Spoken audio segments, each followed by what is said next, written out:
The sound of You look camera beautiful shutters is tonight. distinct. I'm It glad you doesn't came. click. I It wouldn't miss bites. this. A mechanical snapping of jaws, hungry and relentless. Tonight outside the grand colonnade entrance of the Belmont Hotel in Charleston, that sound was a feeding frenzy. September in the Low Country carries a particular weight. The air hangs thick, humid, pressing against skin like a warm cloth soaked in jasmine and exhaust fumes. The kind of evening where breathing feels like drinking, where expensive perfume mingles with the salt from the harbor and the coming rain charges the atmosphere with electricity. Alexander Moretti stood at the edge of the red carpet, a ghost in a Tom Ford tuxedo. 30 years old, dark-haired, dark-eyed, with the kind of face that spoke of old Sicilian bloodlines and new American money. He wasn't supposed to be here. He'd been invited, certainly. Moretti Development had donated generously to the Sterling Foundation's annual gala. But Xander had spent the last 3 years of his life learning to disappear from places like this, learning to be invisible. Old habits die hard. He checked his watch. 8:17. The valets were backing up the red carpet, bottlenecking. Someone important was late, someone the press pack was waiting for. Xander watched the exits. He watched the hands of the security guards. He listened to the pitch of noise rising like a tide. These things were instinct now carved into muscle memory by a childhood spent in rooms where the wrong door, the wrong hand, the wrong pitch meant someone didn't go home. A black Mercedes pulled to the valet stand. The door didn't open immediately. When it did, the night exploded. Flashbulbs turned humid darkness into a strobe-lit nightmare. The crowd surged forward like a single organism. Xander saw her emerge, and even from this distance, he recognized her face. Victoria Ashford, 38 years old. The crown jewel of Charleston's charity circuit. The Sterling Foundation had been her late father's legacy, and for 15 years she had run it with the kind of grace and steel that made her simultaneously beloved and untouchable. Tonight she wore champagne silk, a slip dress that caught light and turned it to liquid gold. Her dark hair was pulled back in a low chignon. She should have looked poised, regal. Instead, she looked like prey. The paparazzi weren't just taking pictures. They were surrounding her, blocking her path to the hotel doors. Victoria, is it true about the embezzled funds? Did you steal from veterans and cancer patients? Victoria looked this way. How much did you take? Xander saw her stop, saw her spine go rigid. It was a subtle movement, the kind you only catch if you've spent a lifetime reading body language for survival. She didn't shrink. She froze.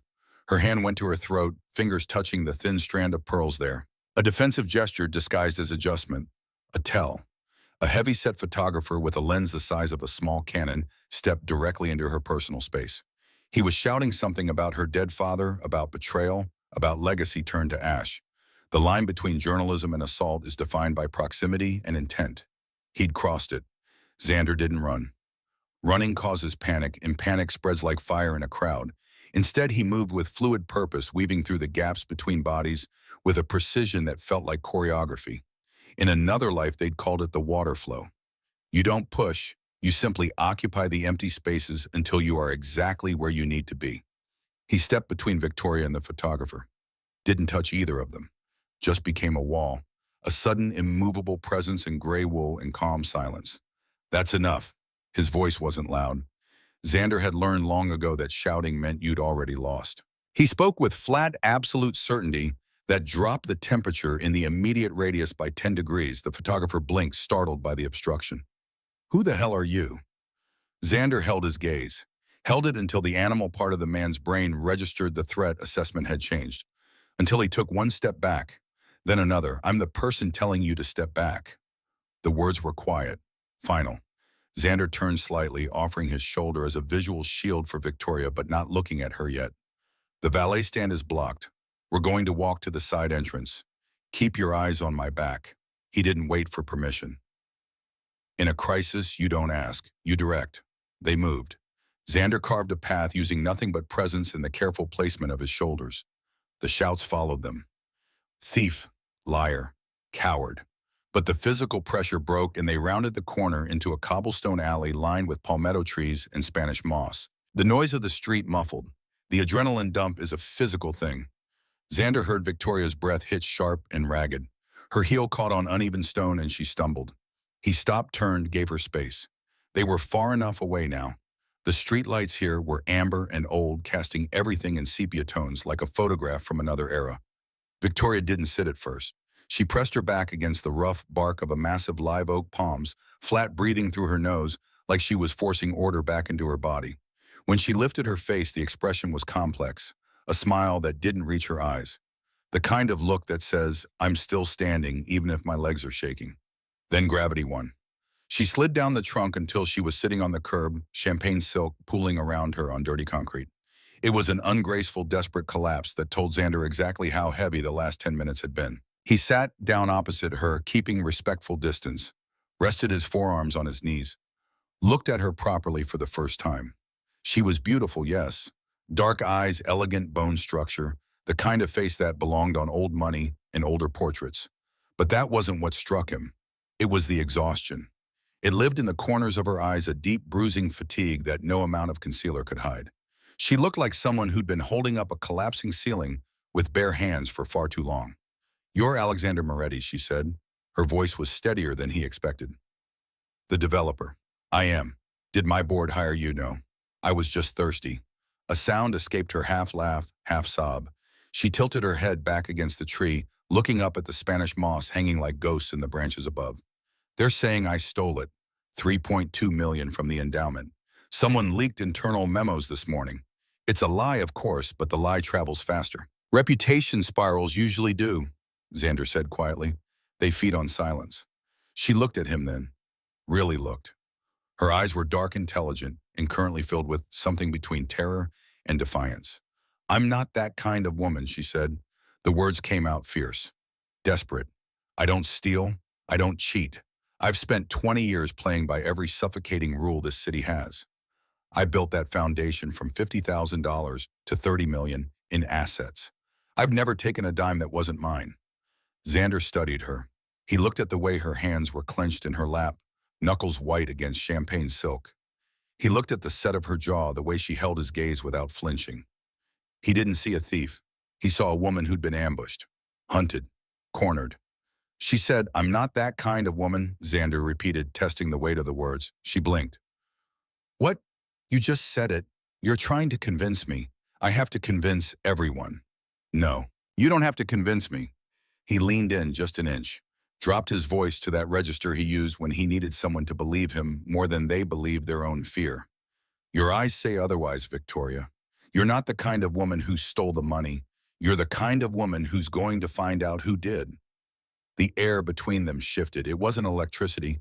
It was gravity. The chaotic spin of the evening suddenly finding an axis point. I need help, she whispered. The admission clearly tasted like ash. I know, Xander said, and you're going to get it. But first you need to get up off this curb. 24 hours later, Victoria Ashford sat in Xander's downtown office, a converted warehouse in the historic district with exposed brick and too much light. She'd done her research overnight. Of course she had. Victoria didn't accept help from strangers, especially not strangers who materialized out of crowds like guardian angels. Moretti Development, 15 properties across the Southeast. Commercial real estate, high-end residential conversions, 3 historic preservation projects. Legitimate, profitable, clean. Alexander Moretti, CEO, 30 years old. Columbia University dual degree in economics and urban planning. No criminal record. No scandals, no wives, no public relationships, no messy tabloid presence.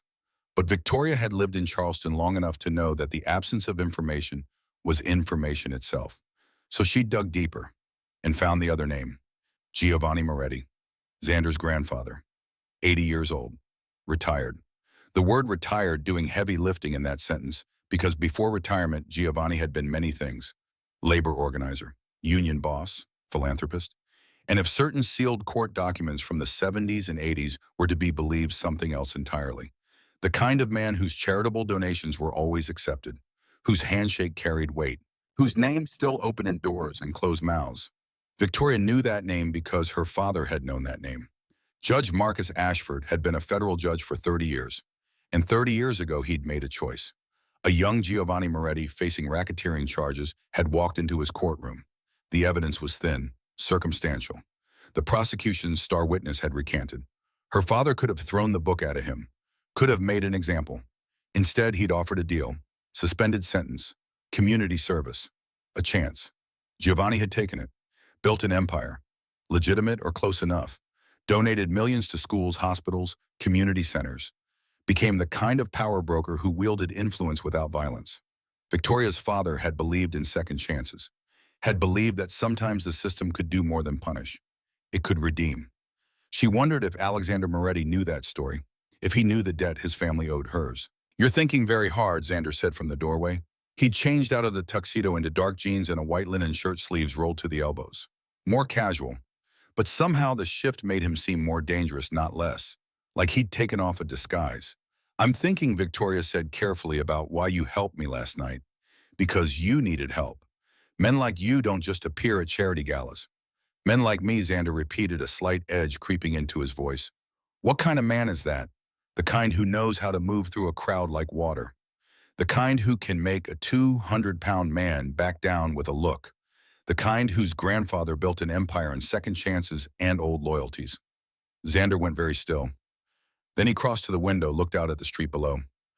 "My grandfather is 80 years old," he said quietly. "He gardens. He donates to church raffles. He hasn't been in a courtroom in 3 decades. "I know, my father saw to that." The silence stretched. Xander turned. "You know." Victoria met his eyes. "I know Judge Marcus Ashford gave Giovanni Moretti a choice when he could have given him a cage.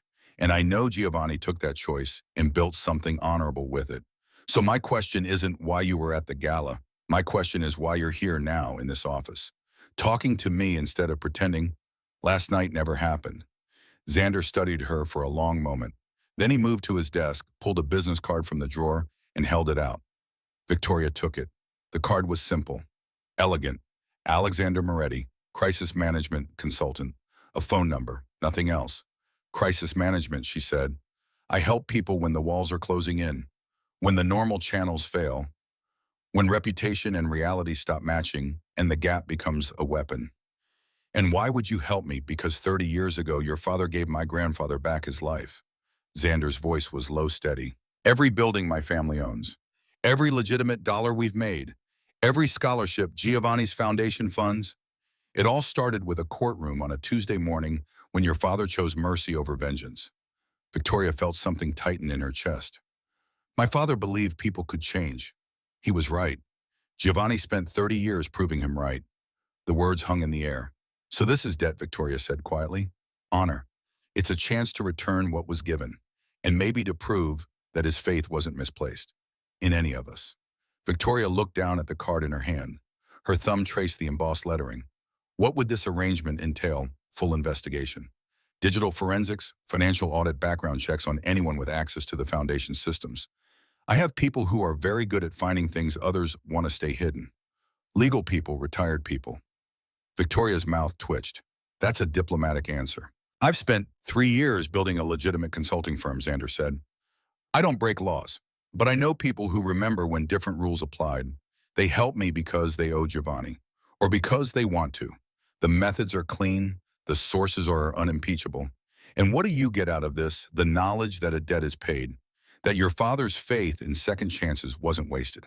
That's all." Xander held her gaze. "That's all." Victoria stood, walked to the window, looked out at the Charleston skyline, church spires, and Harbor Crane's old money and new development all tangled together. "If I say yes," she said, "I'm trusting you with everything. My reputation, my foundation, my freedom. I know you could destroy me. I could, but I won't." She turned. "How can you be sure? Because destroying you would prove your father wrong. And I've spent my entire life trying to prove him right." The truth of it sat between them. Victoria took a breath, then another, then extended her hand. "All right, Mr. Moretti, let's find out who's trying to bury me." Xander took her hand. His grip was warm, steady, certain. "Call me Xander," he said, "and we start by moving you somewhere safe, somewhere quiet, somewhere you can think clearly while I work. I have a house, which is currently surrounded by news vans. True, I have a property on Kiowa Island. Private, secure. No one knows I own it except Giovanni and my attorney. You want me to hide. I want you to breathe. There's a difference." Victoria looked at their hands still clasped. She should pull away. This was too much trust too quickly. But something in his steady gaze, the quiet certainty of his presence, made her feel anchored for the first time in 24 hours. "How long? As long as it takes. And you'll find who did this. I'll find them. And then I'll give you enough evidence to bury them 6 feet under the courthouse." Legally. A ghost of a smile. Always legally, Ms. Ashford. She pulled her hand back. Then I suppose I should pack a bag. The Moretti house on Kishawa Island wasn't what Victoria expected. She'd braced herself for ostentatious wealth. Marble columns, gilded fixtures, the kind of new money excess that compensated for old-world ghosts. Instead, Xander drove them down a narrow lane lined with live oaks to a weathered, gray-shingled cottage perched on the dunes. It was small, elegant, all clean lines and tall windows facing the Atlantic, the kind of house that whispered instead of shouted. My grandmother's house, Xander said, killing the engine. She left it to me when she passed. Giovanni won't come here anymore. Too many memories. It's beautiful. It's quiet. That's what matters right now. Inside, the space was spare but warm. Hardwood floors, white walls, furniture that looked like it had been chosen for comfort instead of impression. Photographs lined the mantel above the fireplace. A younger Giovanni, still broad-shouldered and fierce-eyed, standing with a petite woman whose smile could light rooms. The same woman, older gray-haired, holding a dark-haired boy who had to be Xander. Your grandmother, Victoria said softly. Lucia, she died when I was 15. Cancer. I'm sorry. Xander was quiet for a moment, looking at the photographs. She was the one who made Giovanni believe legitimate was possible. She was a teacher, taught elementary school for 40 years, never cared about the money or the past, just kept showing up doing the work, proving that ordinary goodness mattered. She sounds remarkable. She was the reason I went to college instead of following the old path. Used to tell me, Alexander, you have a choice. You can be what they expect or what they never saw coming. Choose surprise. Victoria smiled. Sounds like she and my father would have gotten along. Maybe, though I think she'd have lectured him about working too hard. My father didn't know how to do anything else. The shared understanding passed between them like a current. Xander showed her the guest room, simple and clean, with white linens and a view of the ocean. The kitchen was stocked. The Wi-Fi password was written on the fridge. He'd thought of everything. I'll be working from here for the next few days, he said. My investigator will start pulling financial records tomorrow. In the meantime, you should rest, eat, sleep. Let yourself stop running for 5 minutes. I don't know how to do that. Learn. Because the next few weeks are going to require clarity, and you won't have it if you're operating on adrenaline and fear. He was right. Victoria knew he was right, but the idea of stillness felt dangerous. Like if she stopped moving, everything would catch up and crush her. Xander must have seen it in her face because his expression softened. You're safe here, he said. No one is coming. No one knows where you are. The walls aren't closing in tonight. I promise. How can you promise that? Because I'm not letting them? The certainty in his voice was almost painful. Victoria nodded, tried to smile. Thank you. He left her alone. She stood at the window watching the waves roll in under a moon that turned the ocean to hammered silver. Somewhere in Charleston, her name was being dragged through mud. Her foundation was bleeding donors. Her life's work was unraveling. But here in this small cottage that smelled of salt and old memories, she felt something she hadn't felt in days. Hope. The investigation began in earnest the next morning. Xander worked from the dining table laptop, open phone perpetually at his ear, a legal pad covered in notes beside him. Victoria watched him orchestrate from the kitchen, making coffee, trying to stay out of the way. He was methodical, precise. Every call was short, every instruction clear. She heard names. Sienna, Marcus, Chen. People who owed Giovanni or Xander, or simply wanted to help. By noon, the first reports arrived. Financial records from the Sterling Foundation, going back 5 years. Device access logs, IP addresses, email metadata, a digital trail that looked like gibberish to Victoria but made Xander's jaw tighten. Talk to me, she said, setting a sandwich in front of him that he hadn't asked for but needed. He looked up, eyes sharp. Someone has been very careful. The missing transfers happened over 18 months. Small enough not to trigger automatic audits. Large enough to add up. 3.2 million. Exactly. And the device tokens don't match your laptop or phone. So someone else was logging in as me, or using credentials that made it look like you. Xander scrolled through data. But here's what's interesting. Every single transfer happened within 5 minutes of a board email thread. Same timing pattern, same urgency language. What does that mean? It means someone on your board knew exactly when you'd be distracted, when you'd be focused on emergency votes or donor crises, when you wouldn't notice an extra transaction in the noise. Victoria sat down heavily. Who? That's what we're going to find out. He pulled up a list of names. 7 board members. Victoria knew them all. had worked with them for years, trusted them. The idea that one of them had been systematically destroying her felt like betrayal and violation tangled together. Richard Calloway, Xander said quietly, pointing to a name. Investment banker. On the board for 6 years. Pushed through 3 emergency budget votes in the last 18 months. Richard has always been aggressive about financial oversight. It's why we brought him on, and it's perfect cover for someone who wants access without suspicion. You think it's him.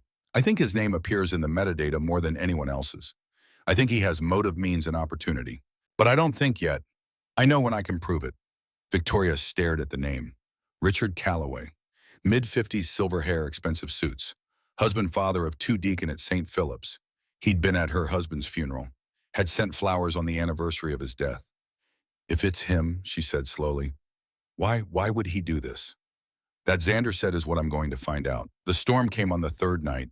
Victoria had been reading in the living room, trying to distract herself with a novel that couldn't hold her attention. Xander was in the kitchen making pasta from scratch because apparently crisis management consultants also cooked. The wind picked up first, then the rain hammering the roof like fists. The power flickered, then died. The darkness was sudden and absolute. Victoria's breath caught.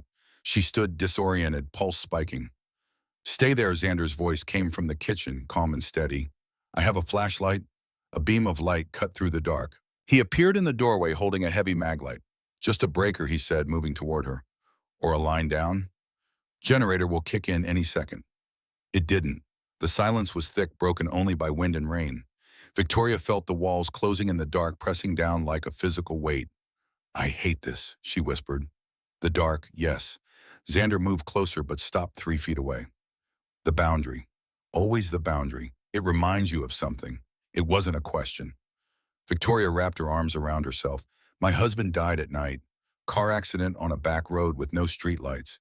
They said he was alone, that he lost control, that it was quick, but I keep thinking about those last moments in the dark. If he was scared, if he called for help and no one heard. Her voice cracked. Xander was quiet for a long moment. Then he spoke low and steady. I'm right here. I'm not going anywhere. You can't promise that. I can promise I'm here right now. Look at me. She turned. In the ambient spill of the flashlight, his face was half shadow, half gold. His eyes were dark, steady, anchored. You're not alone in the dark, he said. Not tonight, not while I'm standing here.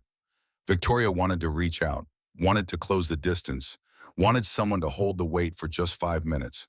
But she didn't, couldn't, not yet. Instead, Xander stepped back, gave her space, moved to the fireplace. We need warmth, he said, voice practical, grounding. There's wood out back. I'll get a fire going. You find candles, drawer by the sink. He gave her a task. Work as antidote to panic. Victoria nodded, swallowing hard. Candles, right. 10 minutes later, fire crackled in the hearth. Candles dotted the room. The storm raged outside, but inside warmth pushed the darkness back into corners. They sat on the floor backs against the couch, eating the pasta Xander had salvaged before the power died.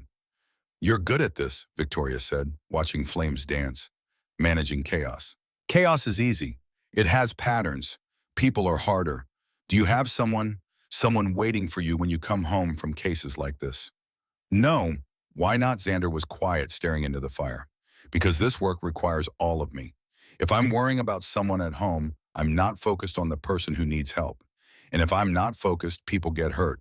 So you chose the work over life. I thought the work was the life. And now I'm starting to wonder if I missed something. The admission hung in the air between them.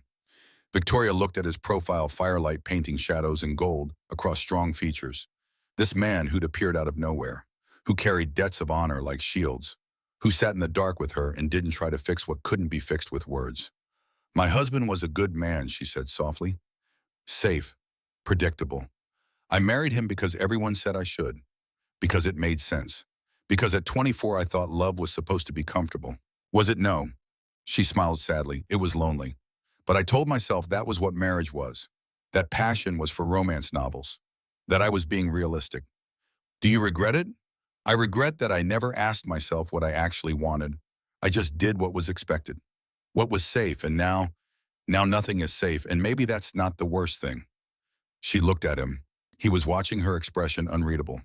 Slowly, carefully, Victoria reached out and placed her hand on the floor, not touching his, just putting it there in the space between them. A coordinate, an invitation. Xander looked at her hand, then at her face. The moment stretched. Then he picked up the poker, adjusted a log, sent sparks spiraling up the chimney. "We should sleep," he said, voice rougher than before. "Tomorrow we go on the offensive." Victoria pulled her hand back. "Right, of course." But as she moved toward the guest room, she glanced back. Xander was still staring into the fire jaw, tight shoulders tense. A man at war with himself. She recognized the battlefield. She was standing on the same one. The next morning brought sun and answers. Xander's investigator, a woman named Sienna, who appeared via video call with purple hair and 3 monitors behind her, had found the connection. Richard Calloway's assistant's laptop, she said, pulling up device fingerprints. Same token across 8 transfers. He made her sign in for him when he didn't want his name directly attached. "Can we prove that?" Victoria asked. "The access logs placed the laptop in the Foundation offices when you were in board meetings," Sienna said. "Security camera footage confirms Calloway's assistant at her desk during those exact timestamps. We have communication records between them discussing the transactions." She pulled up an email. Subject line, "Per your request, moving funds to satellite account." "That's it," Xander said quietly. "That's the evidence." Victoria stared at the screen, felt something cold and hard settle in her chest. Why, she asked. Richard is wealthy. He doesn't need the money. Xander had been quiet, working on something else. Now he looked up. "I had someone pull his financials. He's leveraged to his eyeballs. Real estate deals that went south, margin calls, debt. Your foundation's endowment was liquid capital he could access and hide behind your reputation while he covered his losses." Victoria felt sick. "He was going to let me take the fall for his greed." "Yes, for how long?" "Until it stuck. Until you were ruined and he walked away clean." Anger blazed through her, hot and clarifying. "Then we burn him down," she said. "Legally," Xander amended, "we do it clean. Evidence Auditors Council. No shortcuts." Victoria met his eyes. No shortcuts. They were packing files when the knock came. Xander moved fast, hand going to his phone, but he's shifting to block Victoria from the door. "Stay here," he said quietly. He crossed to the entrance, checked the window, then relaxed fractionally, opened the door. A young woman stood on the porch. Late 20s, dark hair and a sleek bob designer suit, expensive heels sinking into sand. "Bella," Xander said, surprise and something else in his voice. The woman stepped inside, looked around, then locked eyes with Victoria. "You must be Victoria Ashford," she said, extending a hand. "I'm Isabella Moretti, Xander's sister." Victoria shook, feeling off balance. "I didn't know Xander had a sister. He doesn't talk about me much. Probably because I'm the successful, well-adjusted one." "Bella runs a PR firm in Atlanta," Xander said dryly. "What are you doing here?" She looked at him, and her expression shifted from playful to serious. "Saving your life, possibly. We need to talk." She pulled out her phone, showed them a photo. It was grainy, taken from a distance, but clear enough. Xander and Victoria, standing on the cottage porch. The angle made it look intimate, damning. "This hasn't been published yet," Isabella said. "But it will be, tomorrow morning, every major outlet. The headline is already written, Mafia Princess and Her Protector, or some variation." Victoria felt the floor tilt. "Who sent this to you?" Xander asked, voice deadly calm. "A journalist I know. Gave me a heads up because she knows you're trying to go legitimate. The source is anonymous, but the metadata points to someone with access to long-range surveillance equipment in a Charleston IP address." Calloway, Victoria breathed. "Probably. Or someone working for him." Isabella looked between them. "If this goes public, it doesn't matter if you prove his guilt. Your credibility is destroyed. He wins by making you the story instead of the evidence." Xander was already moving, thinking. "We go public first. Control the narrative." "How?" Victoria asked. "Live television," Isabella said. "You do an interview. You present the evidence. You own the story before the story owns you. And what do I say about him?" Victoria gestured to Xander. "The truth," Isabella said simply. "That he's helping you. That his grandfather owes your father a debt of honor. That you're not lovers, you're allies. Will anyone believe that if you say it with enough conviction?" "Yes." Victoria looked at Xander. His jaw was tight, eyes dark. "This will hurt you," she said quietly. "Your business, your reputation, everything you've built. I know, you should walk away. Cut ties. Protect yourself." He held her gaze. "I'm not walking away." "Xander, I'm not walking away, Victoria. Not from this. Not from you." The words hung in the air. Isabella cleared her throat. "So that's decided. I'll set up the interview. My contact at Channel 7 owes me a favor. We can go live tomorrow night. Prime time. Tomorrow, Victoria felt panic rise. It has to be fast, Isabella said gently. Once that photo drops, you're reacting. This way, you're ahead of it. Xander moved to Victoria's side, not touching but close. You can do this, he said. You've been doing hard things your whole life. This is just one more. Victoria looked at him, at Isabella, at the evidence spread across the table that could save her reputation or destroy it if she wasn't careful. She thought about her father, about second chances, about the faith he'd had in people who deserved it and people who didn't, about standing up when the walls were closing in. All right, she said, let's tell the truth. The photograph went viral at 6:32 in the morning. Victoria saw it first. She'd woken early, unable to sleep, and made the mistake of checking her phone. The image filled the screen, her and Xander on the cottage porch morning, light painting them gold, his hand near her shoulder, her face turned toward his. The angle made it look like a stolen moment, intimate, damning. The headline screamed across every news site, Sterling Foundation, CEO's secret affair with alleged Mafia heir, subheading, is this who she paid with charity dollars? Victoria's hands shook. The coffee cup she'd been holding slipped, shattered on the kitchen floor. Xander appeared in the doorway, already dressed, phone in hand. His face was carved from stone. I'm sorry, he said. The words were so quiet she almost didn't hear them over the roaring in her ears. By 8 a.m., the foundation's board had called an emergency meeting. By 9, Victoria's lawyer had forwarded 17 resignation demands from major donors. By 10, the board's official statement hit the wire. The Sterling Foundation Board of Directors expects full transparency and accountability from all staff, including leadership. We are conducting an internal review of recent allegations. The knife dressed up as due diligence. Victoria stood in the cottage living room, staring at her laptop screen, watching her life's work crumble in real time.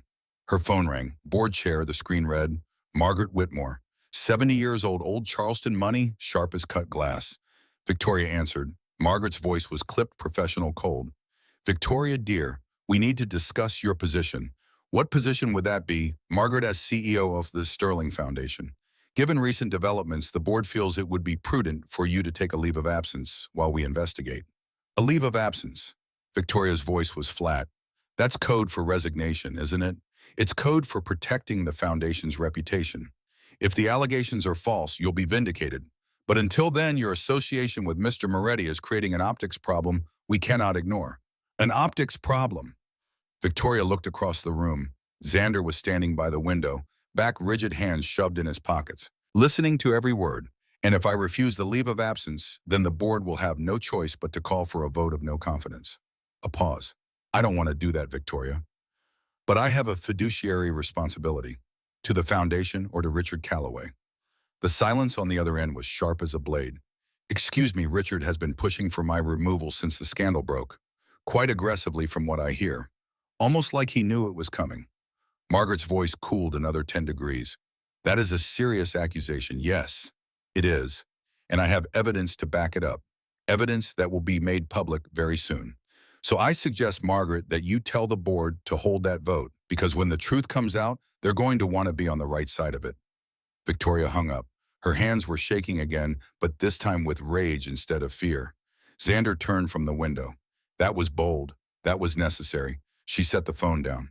They're going to crucify me, aren't they? They're going to try me. And you. What happens to you when this blows up? He crossed to her. Stopped 2 feet away. The boundary they'd been maintaining, the careful distance, suddenly felt like a canyon. I knew the cost when I took this case, he said quietly. I'm not afraid of it. You should be. Your business, your reputation, everything you've built to prove you're not your grandfather's legacy, it's all going to burn. Then it burns. Xander, he took one step closer. His voice dropped, steady and absolute. Listen to me. I have spent 30 years trying to be clean, legitimate, acceptable, trying to prove that the name Moretti didn't have to mean what it used to mean. But you know what I learned, what? That the people who want to believe the worst will find reasons no matter what you do. That trying to outrun your past is exhausting. And that maybe, just maybe, the right thing is worth more than the safe thing. The air between them hummed. Victoria felt something crack open in her chest, a fault line she'd been holding closed for years. I can't let you sacrifice yourself for me. You're not letting me do anything. I'm making this choice. He paused, held her gaze. And I'm making it for you. The words landed differently, softer, more certain. Before Victoria could respond, the front door opened. Isabella swept in tablet in hand, heels clicking on hardwood. We have a problem, she said without preamble. Another one, Victoria asked. Isabella set the tablet on the table, pulled up a news site. The journalist who leaked the photo, her name is Diane Ross, 32, ambitious, works for Channel 7. She's been digging into the Sterling Foundation story for weeks. So she's the enemy, Victoria said.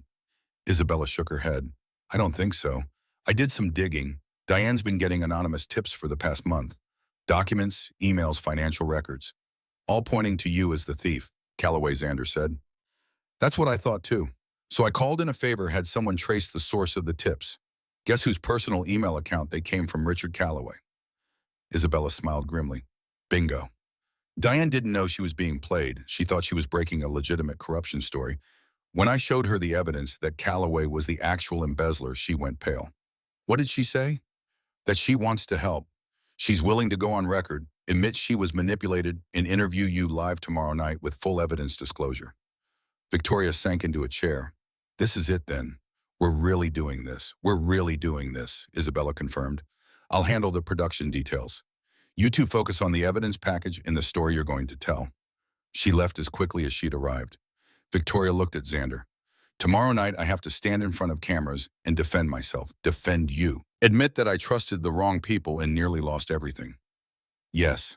What if they don't believe me? Then we keep fighting. We go to the next venue, the next outlet, the next forum until someone listens.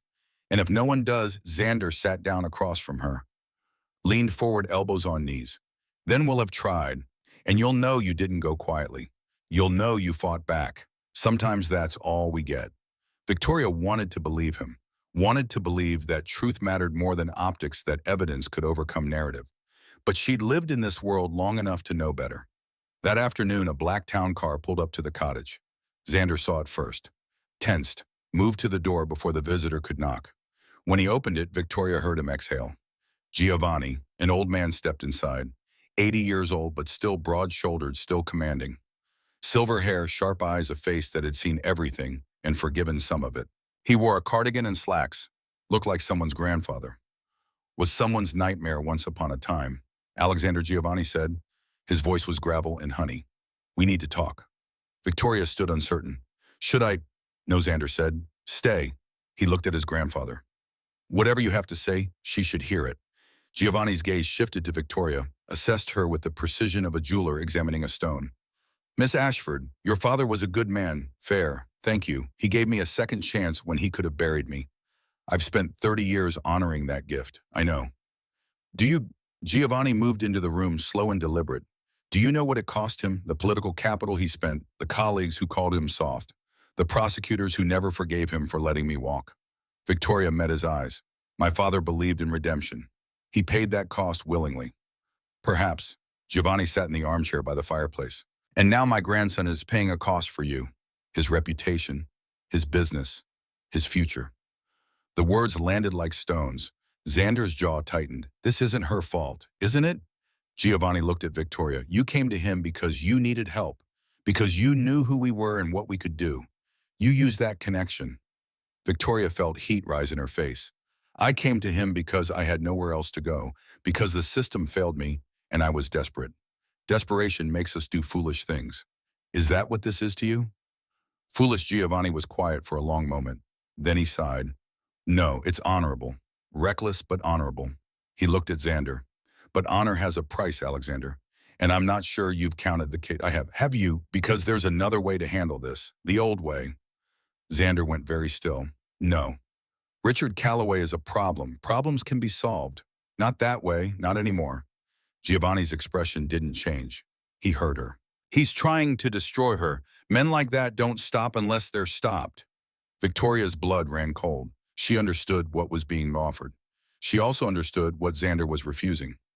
No, she said, voice steady. We don't do it that way. Giovanni looked at her. You're certain? I'm certain. My father believed there was always another way. A legal way, a right way.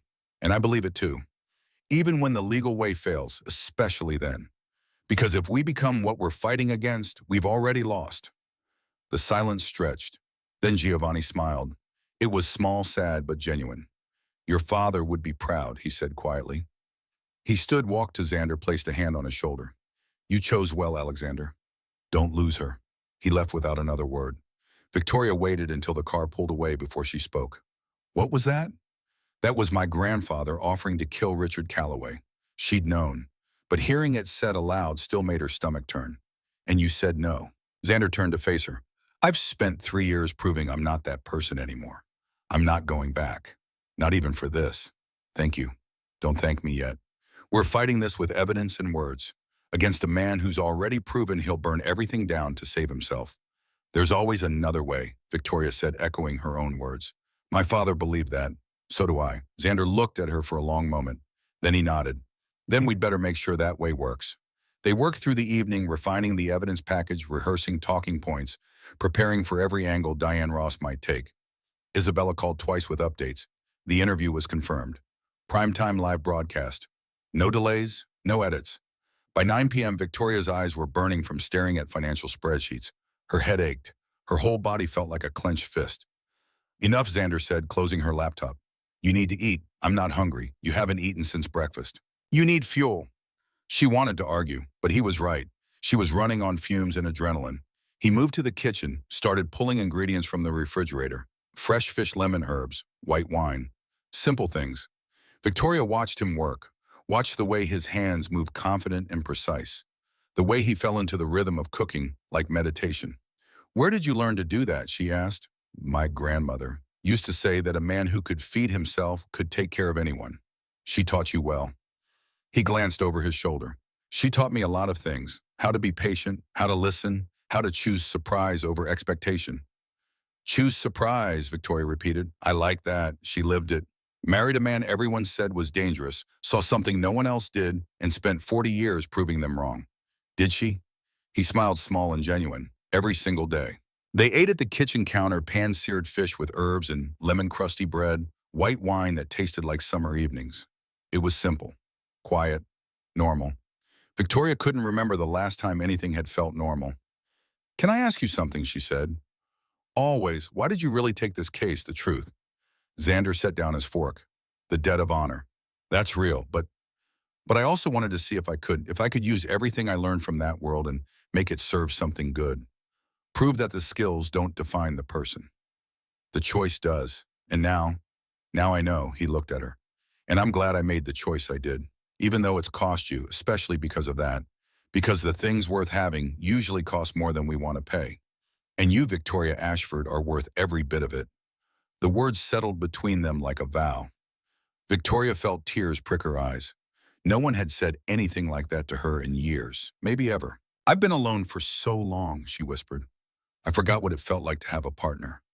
Someone who sees me, who chooses to stay even when staying is hard. You're not alone. Xander's voice was low rough. Not anymore. He stood, moved around the counter, stopped in front of her. And after this is over, he said, if you'll have me, you never will be again. The declaration hung in the air. Victoria looked up at him, saw the truth in his eyes, the steadiness, the absolute certainty.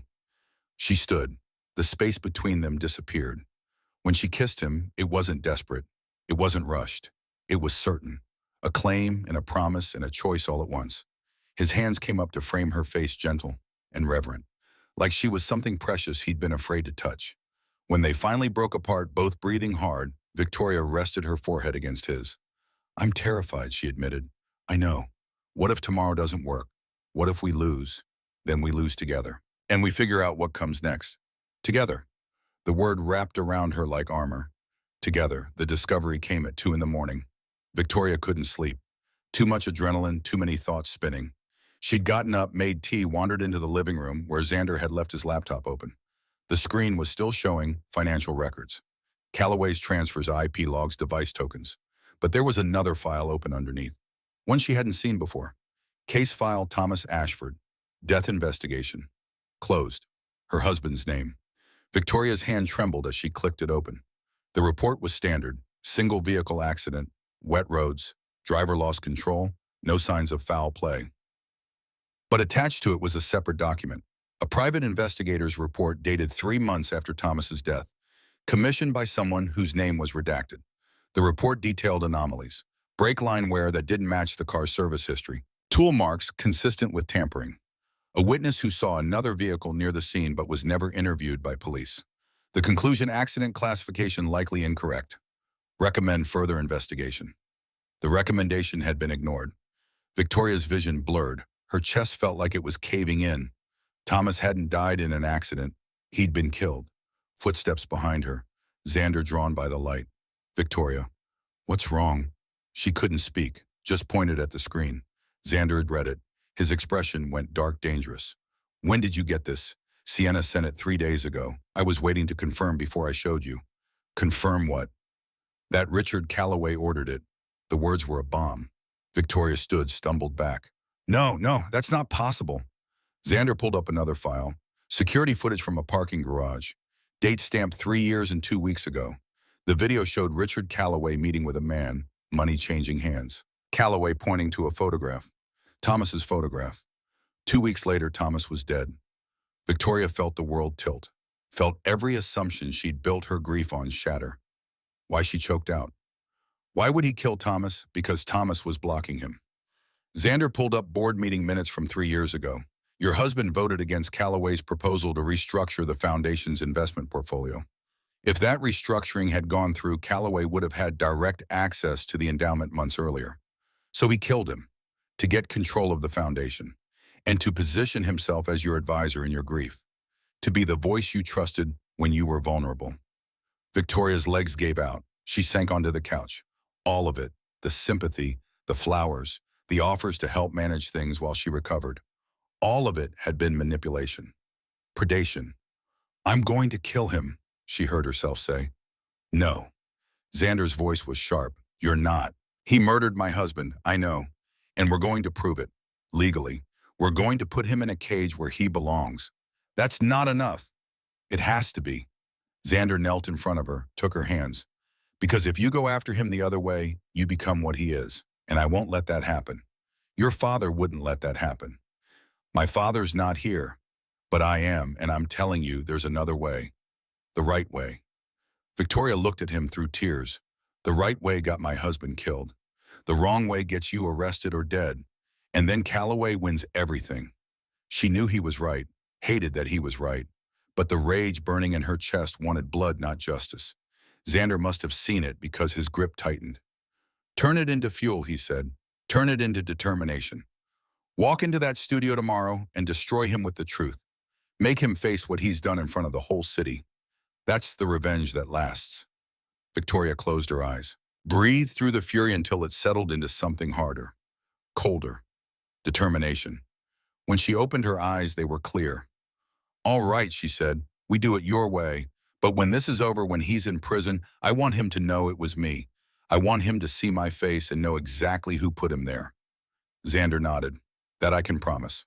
The next day was preparation. Isabella arrived early with a stylist, a media coach, and 3 changes of clothes. Victoria submitted to it all. The makeup, the hair, the rehearsal questions, became someone polished and armor-plated. But inside, she was molten steel. Xander stayed close. Not hovering, but present. A steady anchor point. At 4 p.m., Isabella gathered them in the living room. Here's how this works, she said. Diane will lead with the scandal. The photos, the allegations. You address them head on. No deflection, no spin, just truth. And then you present the evidence. Device logs, financial transfers, the timeline.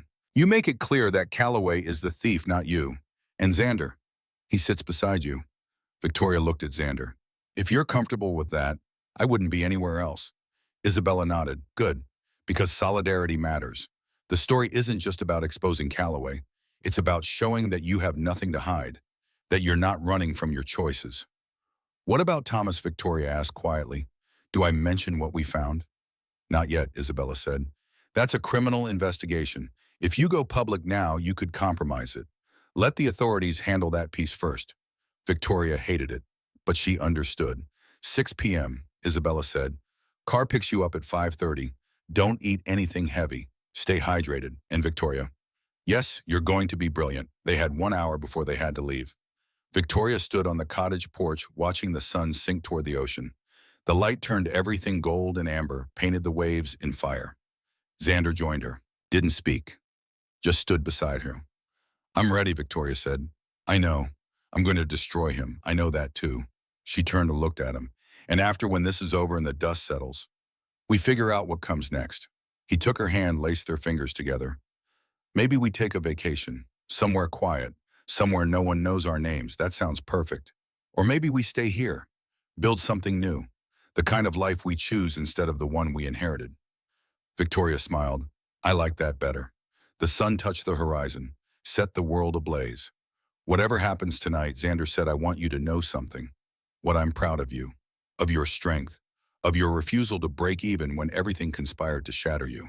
Victoria felt her throat tighten. Thank you for seeing me, for choosing to stay. Always, he said. The word was a promise. They stood there, hands clasped, watching the sun disappear. Tomorrow, everything would change. But tonight, in this moment, they were exactly where they needed to be. Together, the Channel 7 studios smelled of coffee and electric anticipation. Victoria sat in the green room, hands folded in her lap, wearing navy blue. High neck, long sleeves, severe lines. A suit of armor disguised as Chanel. Her makeup was flawless, her hair pulled back in a low twist. She looked every inch the CEO, controlled, unbreakable. Inside, her heart was a war drum. Isabella paced near the door, phone pressed to her ear, managing last-minute details. The evidence package had been delivered to Diane Ross an hour ago. Financial records, device logs, security footage. Everything laid out in irrefutable sequence. Xander stood by the window watching the parking lot. He changed into a charcoal suit, white shirt, no tie. Formal enough to show respect, casual enough to seem approachable. But Victoria saw the tension in his shoulders, the way his jaw was set. He was preparing for battle, too. 5 minutes, a production assistant called from the doorway. Victoria stood, smoothed her skirt, drew in a breath that tasted like copper and determination. Xander turned from the window, crossed to her. You ready? No, but I'm going anyway. He smiled, small and genuine. That's all courage ever is. Isabella appeared at Victoria's side, pressed something into her hand. A photograph, old edges worn soft. What is this? Your father, Isabella said. The day he was sworn in as a federal judge. I pulled it from the public archives. Thought you might want to remember why you're doing this. Victoria looked down at the image. Her father, 40 years younger, hand raised, taking an oath. The expression on his face was one of absolute conviction. Service, integrity, justice. She slipped the photo into her jacket pocket. Over her heart. Thank you. Go show them who you are, Isabella said. The studio was cold. Bright lights, 3 cameras a desk with 2 chairs facing each other across a small table. Behind them, a projected image of the Charleston skyline at sunset. Diane Ross stood when Victoria entered. She was younger than Victoria expected. Early 30s, sharp-eyed, wearing a burgundy blazer that read serious but approachable. Ms. Ashford, she said, extending a hand. Thank you for doing this. Victoria shook it, felt the slight tremor. Diane was nervous too. I'm sorry, Diane said quietly. For my role in this, I should have verified my sources better. You were lied to, Victoria said. We both were. Diane nodded. Let's make sure everyone knows the truth. They sat. A makeup artist appeared, touched up Victoria's powder. Sound technicians clipped microphones to lapels. 30 seconds, someone called. Victoria's pulse kicked into overdrive. The lights were too bright. The air was too cold. Everything felt hyper-real, every sensation amplified. She thought about Thomas, about her father, about the foundation she'd built, and the enemies who'd tried to destroy it. She thought about Xander waiting in the wings, and she straightened her spine. The floor director counted down. By him, 4, 3, 2 fingers, 1. Red light. Good evening, Diane said, looking into the camera. Her voice was smooth, professional. Tonight we're sitting down with Victoria Ashford, CEO of the Sterling Foundation, who has been at the center of a financial scandal that has rocked Charleston's charitable community. Ms. Ashford, thank you for joining us. Thank you for having me. Let's address the allegations directly. $3.2 million is missing from your foundation's endowment.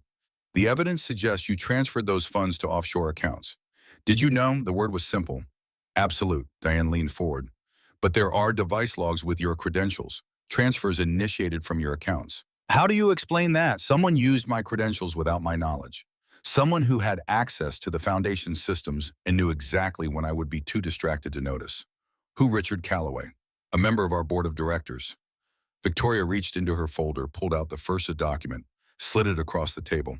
These are device tokens, she said. Digital fingerprints that identify which computer initiated each transfer. They don't match my laptop or phone. They match a device registered to Mr. Calloway's executive assistant. Diane examined the document.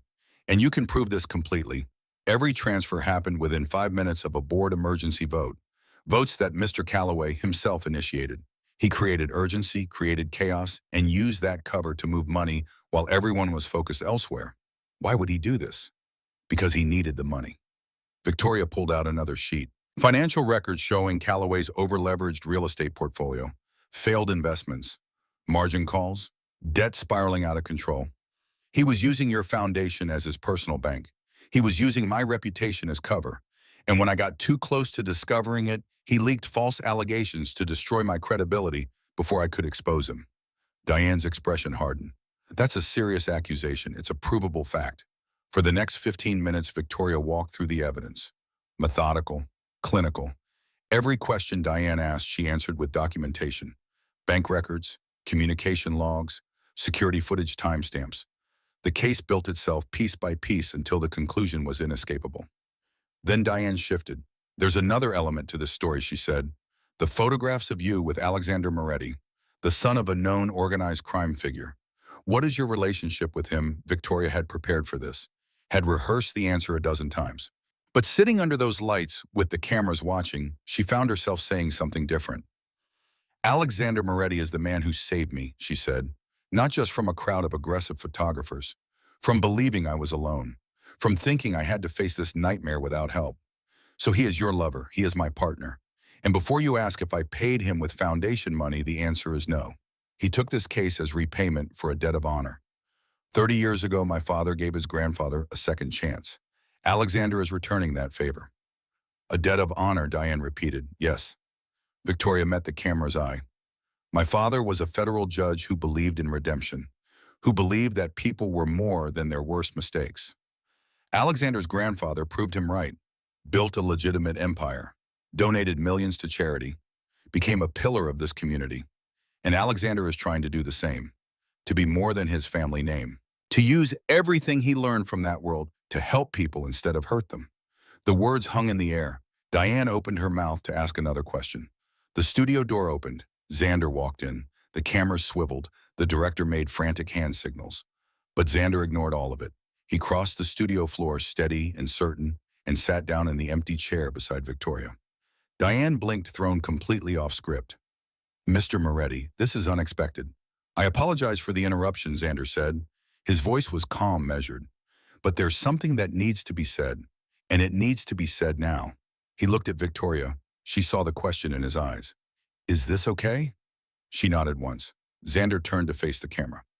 My name is Alexander Moretti. My grandfather was Giovanni Moretti. If you know anything about Charleston's history, you know what that name meant. What it still means to some people. He paused. Let the weight settle. I grew up in that shadow, he continued. Spent my childhood watching my grandfather try to outrun a reputation, watching him prove day after day that one judge's faith in him wasn't misplaced, that he could be more than what everyone expected. And when I was old enough to understand, I made a choice. I went to college, got degrees, built a legitimate business, did everything I could to be someone my grandmother would be proud of, someone Judge Ashford's faith could extend to. Why are you telling us this? Diane asked. Because reputation matters. Xander looked directly into the lens. And right now, Victoria's reputation is being destroyed by a man who used her kindness, her trust, and her grief as weapons, who orchestrated her husband's death 3 years ago to gain control of the foundation. The studio went silent. Diane's face went white. What did you just say? Thomas Ashford didn't die in an accident. He was murdered. On Richard Calloway's orders. Xander pulled a USB drive from his pocket, held it up. This contains security footage of Calloway meeting with a contract killer 2 weeks before Thomas died. It contains the private investigator's report that was buried. It contains forensic evidence of brake tampering that was dismissed as normal wear. Victoria's hand went to her mouth. She'd known. But hearing it said aloud on live television and made it real in a way that shattered something inside her. The FBI has this evidence, Xander continued. As of 3 hours ago, they're executing a warrant on Calloway's home and offices right now. But as if summoned, Diane's phone buzzed. She glanced at it, eyes widening. I'm getting reports, she said, of federal agents at the Calloway residence in South of Broad. Then you're getting confirmation, Xander said. He turned to Victoria. His expression softened. I'm here, he said quietly, because she deserves the truth. Because her father believed in doing things the right way even when it was hard. Even when the easy path was right there. He reached out, took her hand. And I'm here because I love her. Because in a world that tried to break her, she stayed whole, stayed kind, stayed honest. Victoria felt tears slip down her cheeks. Your eyes say otherwise, Xander said, echoing the words from that first night. They say you're not a victim, you're a survivor. And I wanted everyone to see what I see. The camera caught it all. The moment, the truth, the love laid bare under harsh studio lights. Diane's seasoned journalist looked like she might cry too. Well, she managed. I think that answers the question about your relationship. Victoria laughed through tears. I think it does. The aftermath was chaos. The broadcast went viral within minutes. Social media exploded. News outlets scrambled to cover the breaking story. By the time Victoria and Xander left the studio, Richard Calloway was in FBI custody. By midnight, the Sterling Foundation Board had issued a formal apology and unanimous vote of confidence in Victoria's leadership. By morning, donors were calling to reinstate their support. Victoria watched it all unfold from the cottage on Kiowa Island, wrapped in a blanket, Xander's arm around her shoulders. It's over, she whispered. No, he said. It's just beginning. Giovanni came to see them 2 days later. He arrived at noon carrying a bottle of wine older than Victoria in a small wooden box. Alexander, he said, Miss Ashford. They sat on the porch, the ocean wind carrying salt and the promise of spring. You did well, Giovanni said. Both of you. We did what was necessary, Xanders replied. You did what was right. There's a difference. Giovanni poured wine into 3 glasses. I spent 30 years trying to teach you that. Looks like you finally learned. I had a good teacher. You had too. Giovanni raised his glass to Victoria. Your father showed me that mercy was stronger than vengeance. You showed my grandson that love was braver than fear. Victoria felt warmth bloom in her chest. They drank. The wine tasted like sunshine and time. Giovanni set down his glass, picked up the wooden box. This belonged to Lucia, he said. My wife. She wanted Alexander to have it when he found the right woman. He opened the box. Inside was a ring, simple gold band, single diamond, old-fashioned and perfect. She would have liked you, Giovanni said to Victoria. Would have said you had steel in your spine and kindness in your heart. Would have told Alexander not to let you get away. Victoria looked at Xander, saw the question in his eyes.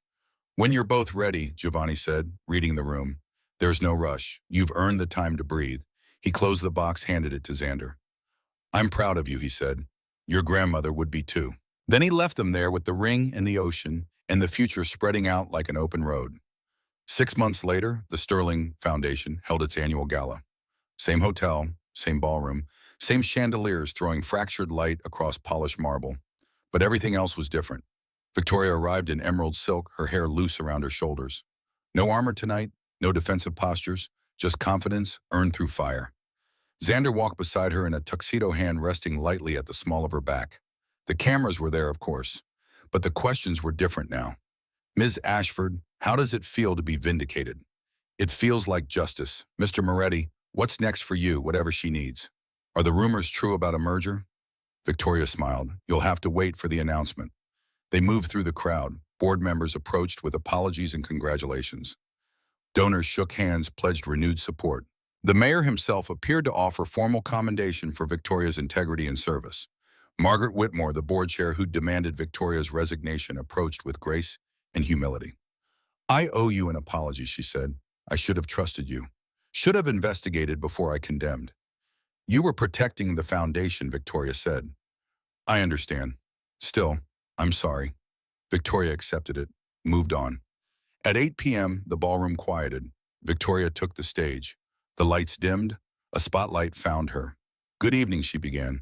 Thank you all for being here, for standing with the Sterling Foundation through what has been a challenging year. Applause rippled through the room. 6 months ago, she continued, I stood accused of crimes I didn't commit. My reputation was destroyed. My life's work was in jeopardy. I could have walked away, could have let the lies win. She paused. But my father taught me that the truth is worth fighting for, that integrity matters more than comfort, and that sometimes the people who save us come from the most unexpected places. She looked at Xander standing at the edge of the stage. Tonight, I'm proud to announce a new chapter for the Sterling Foundation. We are merging with the Moretti Legacy Fund to create the Sterling Moretti Foundation for Second Chances. The ballroom erupted. Victoria raised her hand for quiet. This foundation will honor 2 legacies. Judge Marcus Ashford, who believed in redemption, and Lucia Moretti, who believed in choosing surprise over expectation. Together, we will fund education, support reentry programs, and prove that people are more than their worst moments. She stepped back from the microphone. The applause was thunderous. Xander met her at the stairs, offered his hand. They slipped away from the crowd, found a quiet terrace overlooking the harbor. The night was warm. The stars were out. Music drifted from the ballroom, soft and distant. "You were brilliant," Xander said. "I had good material to work with." He laughed, pulled her close. They swayed there, barely moving, just holding each other. "Victoria," he said after a while. "Yes." He pulled back just enough to look at her. Then he reached into his pocket, pulled out the wooden box. Victoria's breath caught. "6 months ago, Xander said you were sitting on a curb in an alley, and I told you your eyes said otherwise. That they told the truth about who you were." She nodded, unable to speak. "I want to spend the rest of my life reading that truth, learning all the things your eyes say, being the person you see when you look at me." He opened the box. Lucia's ring caught starlight, turned it to promises. "Marry me," he said. "Let me prove every day that your father's faith in second chances wasn't wasted, that love can be braver than fear." Victoria looked at the ring, at his face, at the future he was offering. "Yes," she whispered. The word was certain. Absolute. He slipped the ring on her finger. It fit perfectly. When he kissed her, it tasted like redemption and new beginnings and everything right in the world. Behind them, someone cleared their throat. They broke apart. Turned. Isabella stood in the doorway, grinning like a Cheshire cat. "About time," she said. "I've been planning this wedding for 3 months." The wedding happened on a Saturday in May. 6 months of careful planning had led to this. Not the grand society affair Charleston expected. Not 500 guests and cathedral ceilings and photographers capturing every moment for the society pages. Instead, 30 people. The cottage on Kiowa Island. White chairs in the sand, an arch made of driftwood and white roses. Isabella stood as maid of honor in pale blue. Giovanni walked Victoria down the aisle, his arms steady, his eyes bright with tears he refused to shed. When he placed Victoria's hand in Xander's, he whispered, "Lucia would have loved you." "She would have loved you too," Victoria whispered back.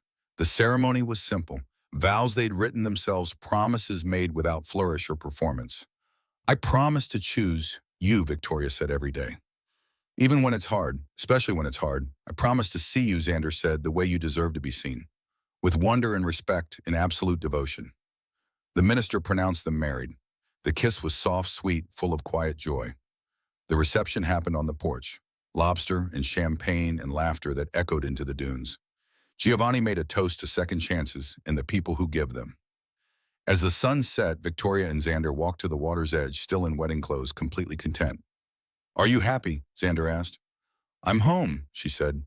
He smiled. "So am I." They turned back toward the cottage, toward the people who loved them, toward the life they'd chosen. Behind them, the sun disappeared. Ahead, the lights glowed warm and welcoming. And between those 2 points, wrapped in twilight and promise, they walked together. 3 years later, the Sterling Moretti Foundation occupied a renovated building in downtown Charleston. Brick and glass, modern and historic all at once. Victoria stood in her office on the 3rd floor, looking out at the city. The foundation had grown beyond anything she'd imagined. 3 satellite offices, 50 employees, programs in 5 states. Second chances, it turned out, were good business. A knock on the door. Xander appeared carrying 2 cups of coffee. "Board meeting in 10, he said. She turned, smiled. "Still can't believe you let them talk you onto the board. Someone has to keep you honest." He crossed to her, kissed her temple, handed her the coffee. "How are you feeling?" Victoria touched her stomach where the smallest curve was just beginning to show. Nervous? Excited? Terrified? "Normal then," she laughed. "Completely normal. They'd found out 2 weeks ago. Hadn't told anyone yet, not even Giovanni or Isabella. We're still getting used to the idea themselves. A baby, a family, another second chance. He or she is going to be amazing," Xander said. "With you as a mother, how could they be anything else? And you as a father," Victoria countered. "We'll figure it out, like we figure out everything, together. Always," the intercom buzzed. "Ms. Ashford, the board is ready." Victoria set down her coffee, straightened her blazer. Xander caught her hand, turned her to face him. "I love you," he said, "just in case I forget to mention it in the meeting." "You never forget. Still, I love you too." They walked to the conference room hand in hand. Inside, the board was assembled. Margaret Whitmore returned to Grace. Diane Ross, now a foundation spokesperson. Giovanni serving as honorary chair. Isabella heading up communications. Maya Chen, the former assistant who'd been manipulated by Calloway, now working as the foundation's compliance officer. And new faces. People who'd been given second chances and were now giving them to others. Victoria took her seat at the head of the table. All right, she said, let's talk about what's next. And as the meeting began, as ideas flowed and plans formed, she felt it again. That sense of rightness, of purpose, of being exactly where she was meant to be. Later, when the office was quiet and everyone had gone home, Victoria found Xander in the foundation's community room. He was hanging photographs on the wall, new additions to the legacy gallery. One photo showed Judge Marcus Ashford at his bench, gavel in hand, face serious and kind. Another showed Lucia Moretti in her elementary school classroom, surrounded by children smiling like sunlight. What do you think? Xander asked. I think they'd be proud of us. I think you're right. Victoria studied the photos.